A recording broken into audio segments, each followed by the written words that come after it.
everyone. It's great seeing you again, and thanks for joining us for this Thursday's edition of Alaska Weather on now the first day of April 2021. I'm Dave Percy, a meteorologist with the National Weather Service. I'll be hosting today's show. Up first, hazardous weather graphics, and getting the right side there. Let's see, let's bounce it. There we go. We've got for tonight until 10 a.m.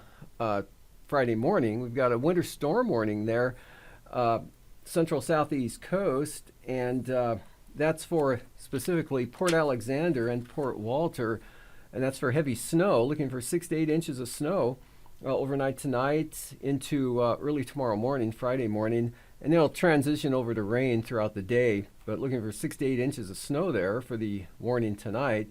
And then winter weather advisories out for snow for the southern southeast coast there, the yellow areas, inside waters. And that's for 6 inches of snow. And again, that's tonight until 10 a.m. Friday morning. About 6 inches there, not too much less than what the warning area has, with also winds in those areas gusting as high as 35 miles an hour. And again, all areas will be transitioning to rain during the day tomorrow.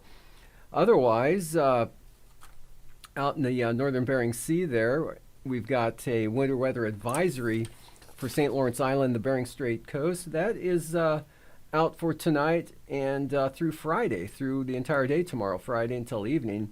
And that's for 3 to 5 inches of snow falling there, possibly as much as 8 inches, and winds gusting to 40 miles an hour. Expected to create visibilities to less than half a mile at times, but not as bad as a blizzard warning. So winter weather advisory there, snow and blowing snow. And that same sort of pattern also for the Yukon-Kuskokwim Delta, Nunivak Island. And that's out for tonight until 10 a.m. tomorrow morning for snow and blowing snow, several inches with winds gusting to, or 2 to 4 inches actually out, or 3 to 5, give or take. And winds gusting as high as 35 miles an hour, and that could create visibilities down to a half mile and blowing snow there.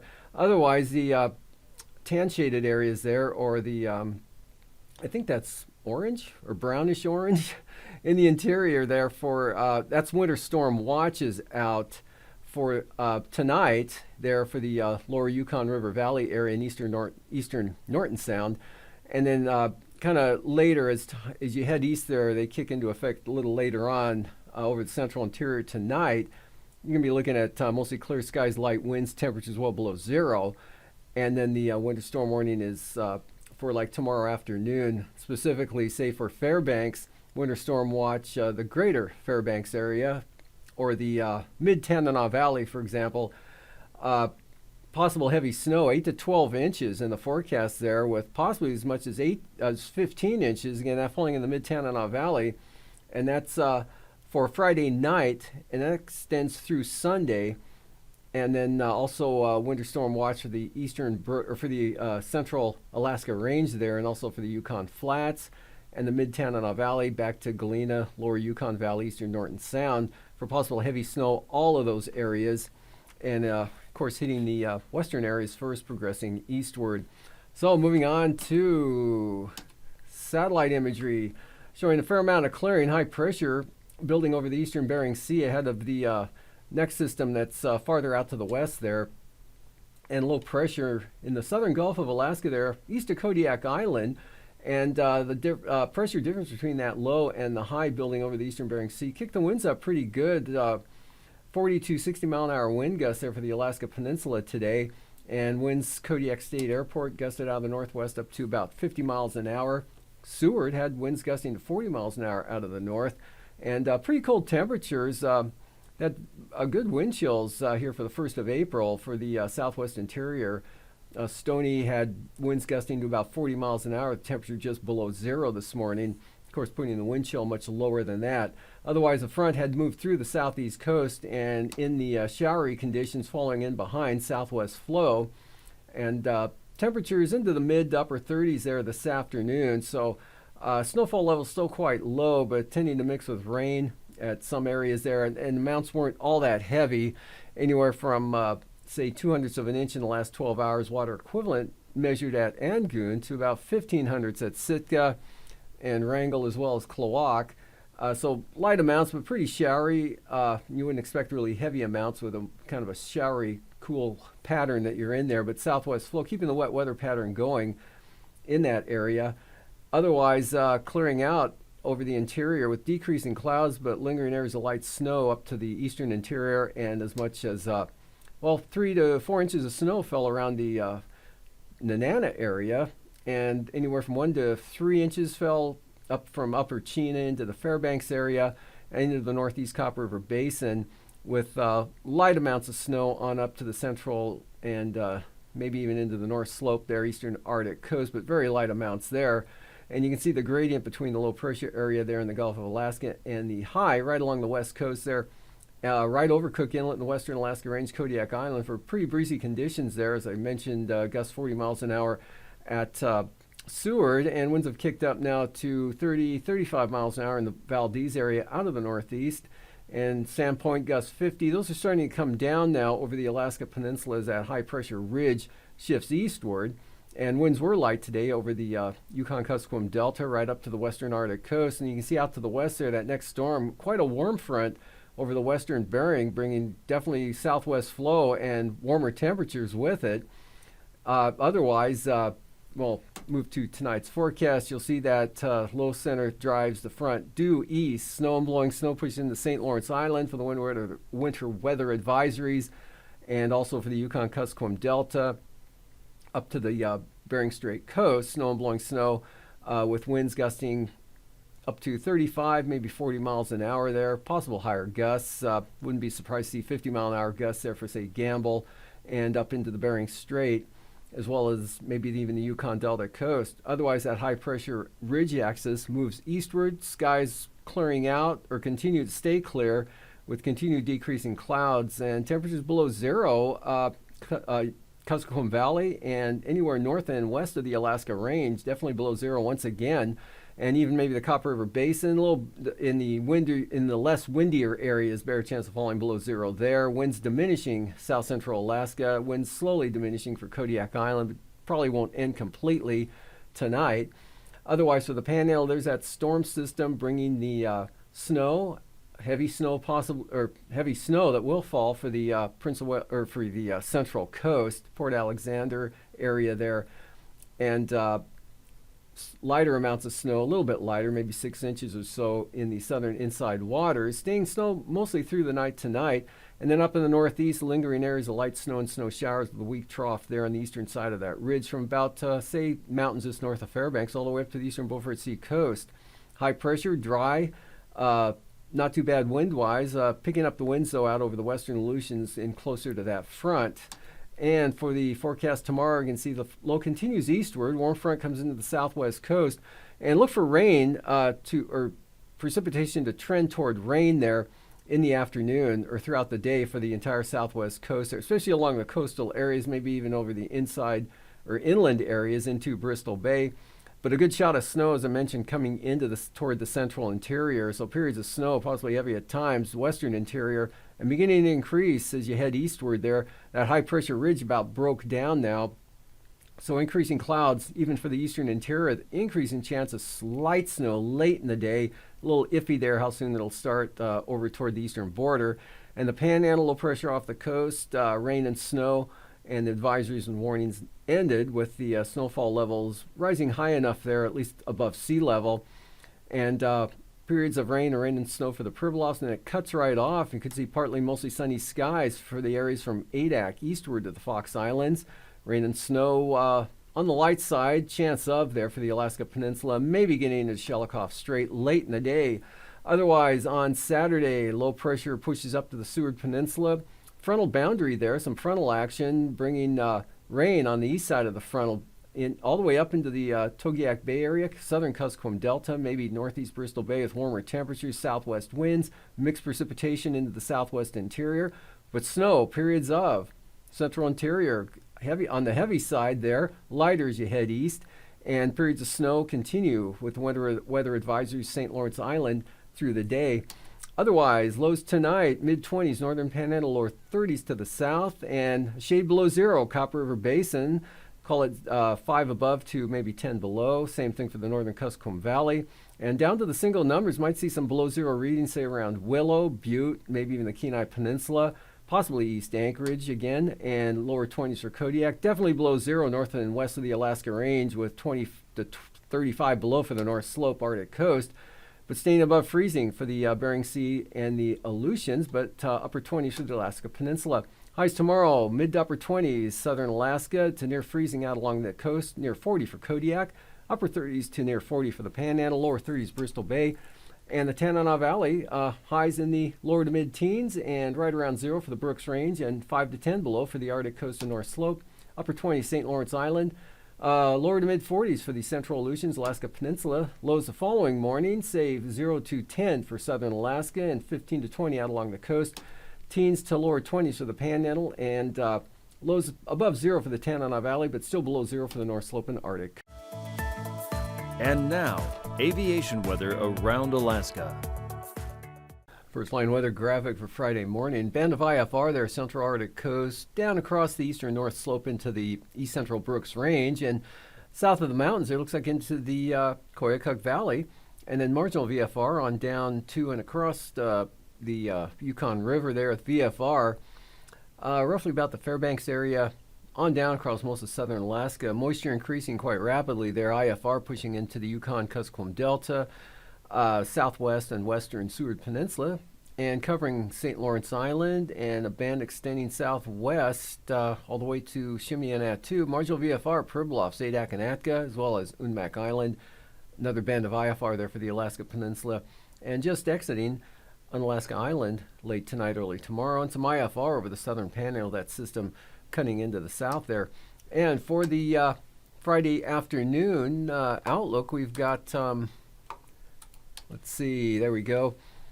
A lot of IFR pushing eastward right to the Alaska Range, western Alaska Range, so across the Kuskokwim Valley up to the lower to mid-Yukon River Valley area, all the Seward Peninsula up to Kotzebue, and marginal VFR, Noatak Valley to about Kivalina, but VFR, Point Hope, Cape Lisburne, eastward, Brooks Range, Arctic Coast, North Slope, VFR through for the afternoon.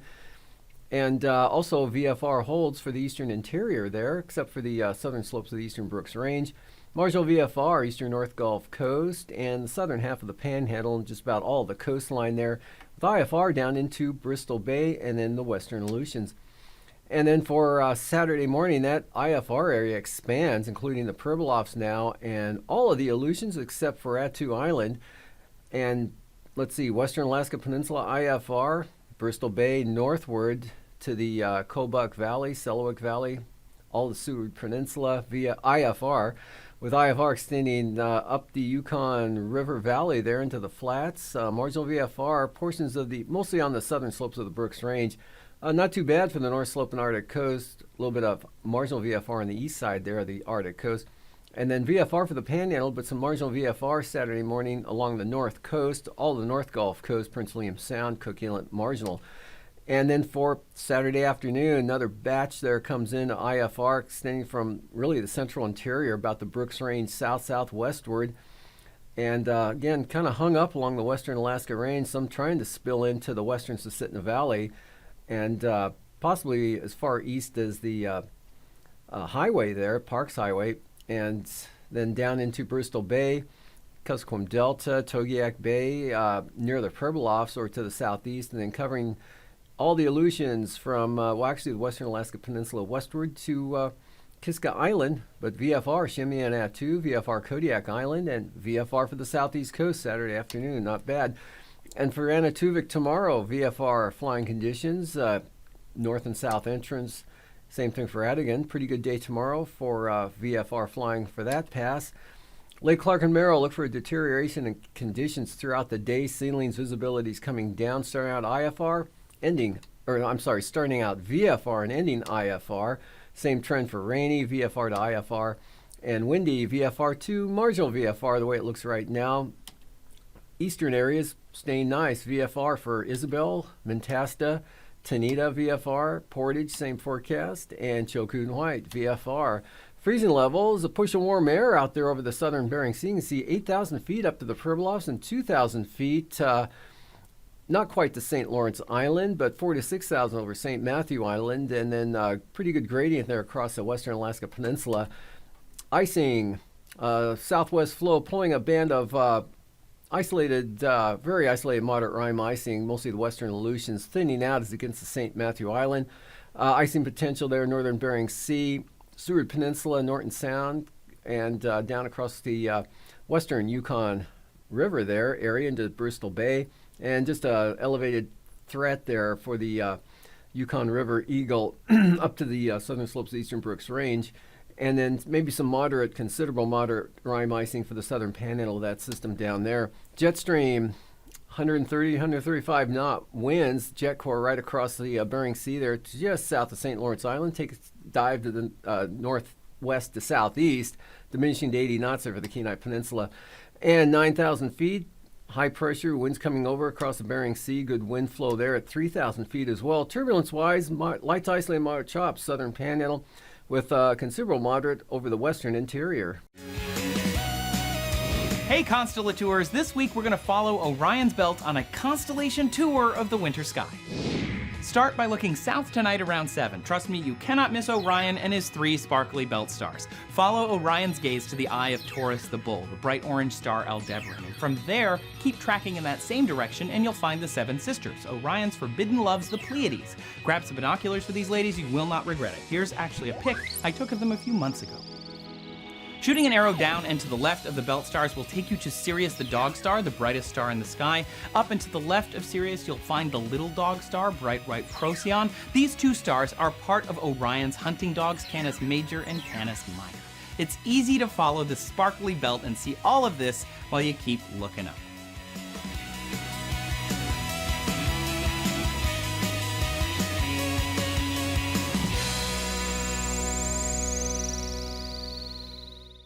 If you've been watching this series, you know that NASA has scientists posted all over the world studying Earth's frozen regions. We've got people exploring ice sheets, glaciers, permafrost, sea ice, snow, and even ice on other planets. But even our top scientists need a little backup sometimes.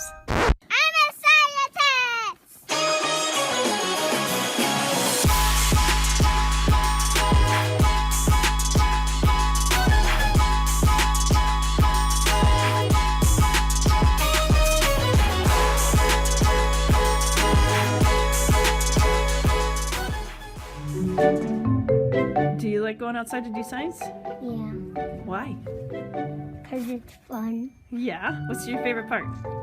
Frost tube. Frost tube! Cool! In this bonus episode of Cryosphere, we're following the micro explorers that are helping NASA collect data from their own backyard. Do you think it's gonna be frozen? Yeah. Yes? Why? Because it's very frozen! Here's the idea. Students construct a frost tube that gets put into a hole in undisturbed and uncompacted soil. During the cold months, students will measure the depth at which water in the frost tube freezes, indicating that the surrounding soil has frozen. This is one of many citizen science projects facilitated by GLOBE, the Global Learning and Observations to Benefit the Environment program. What's going on? What did you find out? It's ice! How far down is the ice? So is there still liquid in there? It's a worldwide program that, so far, has collected over 130 million measurements from more than 10 million students in 113 countries.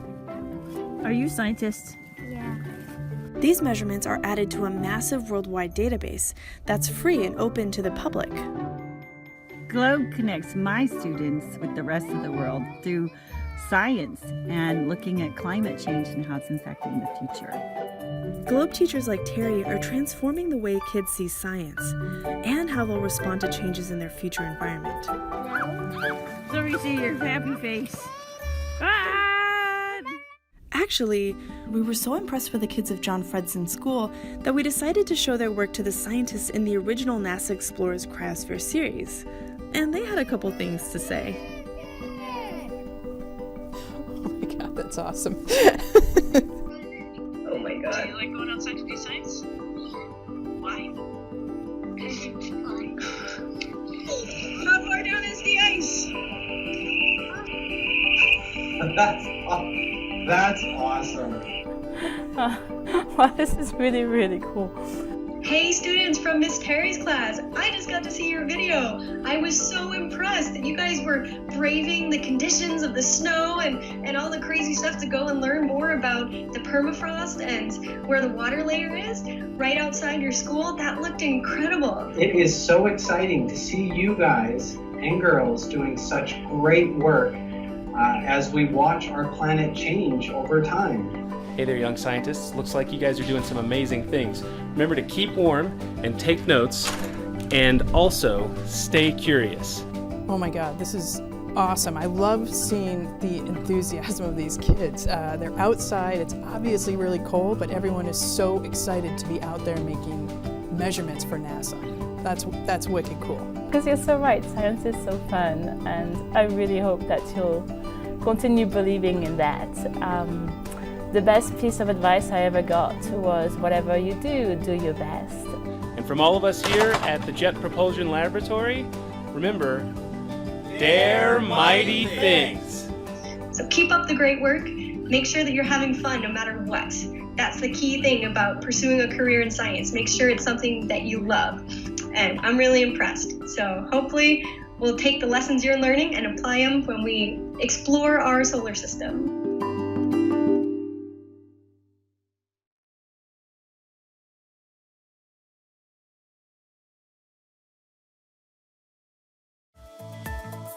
And now, marine weather around Alaska.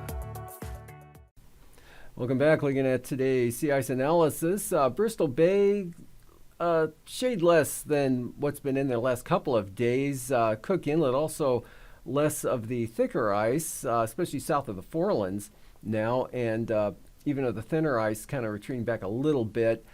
But the remainder of the Bering Sea out there is still roughly around either side, just south of actually St. Matthew Island, and a little bit thinner ice there around, especially the north shore of Nunivak Island. Otherwise, not a lot of significant changes. And moving on to coastal water forecast, we've got small craft advisories along the coast of the Panhandle for southwest winds for Prince of Wales Sound, or Prince of Wales Island, for tomorrow out of the southwest, central coast, north to northeast at 25 knots, 11-foot seas. Small craft advisories for Clarence Strait, south 25, Stevens Passage, north 20, and then a good northwest wind for small craft advisories for Lynn Canal, northwest 30 knots, seas 6 feet. Moving on to Saturday, lighter winds for the coastline there, west-northwest, 15 knots for the south coast, north coast, anywhere from west at 20 knots to south at 15, south 15 to Lynn Canal, southeast 15 for Stevens Passage, and 10 knots out of the southeast for Clarence Strait with 2-foot seas.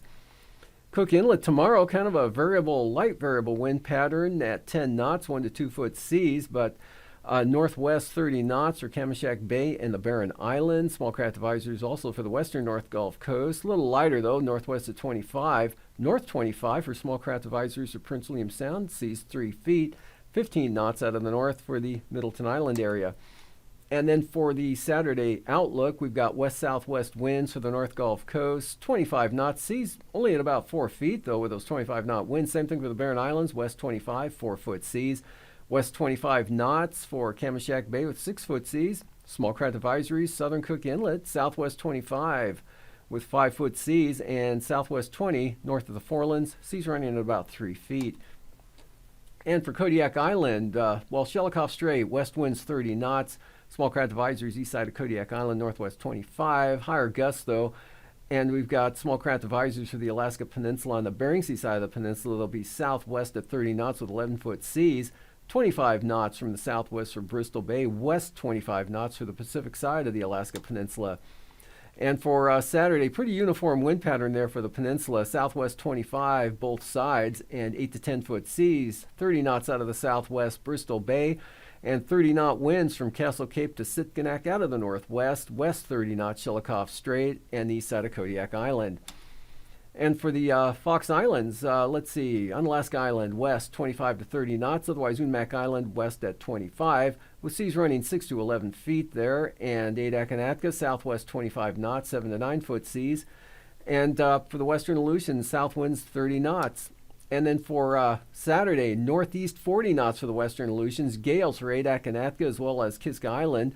South to southeast for Adak and Atka, east 35 knots for Kiska Island. And for the Fox Islands, small craft advisories, winds 25, mostly 30 knots though, out of the south and southwest with seas running 8 to 12 feet. Southwest coast, small craft advisories, southwest 25 to 30 knots there, strongest along the Yukon Delta coast with a 30-knot wind extending up across St. Lawrence Island. Southwest 30 also for St. Matthew Island and the Pribilof Islands with seas running 13 to 17 feet. And then for Saturday, southwest at 20 for Norton Sound, north 20 for St. Lawrence Island. Good west winds 30 knots, small craft advisories for the southwest coast there. Northwest 30, St. Matthew Island, west 25 for the Pribilofs. And for the Arctic coast, really light winds, north and east side there, variable 5 to 10 knots, northeast 15 on the western Arctic coast, and then 20 knots down to Cape Thompson. And brisk wind advisories there from Cape Thompson to Wales out of the east at 25 knots. And for Saturday, north 25 knots, Wales to Cape Thompson to Cape Beaufort, northeast at 30, 20 knots out of the northeast for the western coast and the central and east side, northeast at 10. For tonight, that storm plowing eastward across the northern Bering Sea there with snow and blowing snow and winter weather advisories and winter storm warnings, St. Lawrence Island and the Bering Strait coast into the Yukon Delta and Kuskokwim Delta, snow and blowing snow, reducing visibilities down to a quarter mile or less at times, progressing eastward there, and then cutting off, still high pressure holding on to Bristol Bay, and it stays mostly clear as that ridge axis shifts over the interior. It'll be pretty cold, areas below zero, and right down into the North Gulf Coast. Won't be below zero though. These forecasts are for planning purposes only. Call 1-800-WX-BRIEF for a formal pre-flight briefing. Always file a flight plan before you go flying. The U.S. Coast Guard Auxiliary urges you to leave a float plan with a friend or the harbor master before you go boating.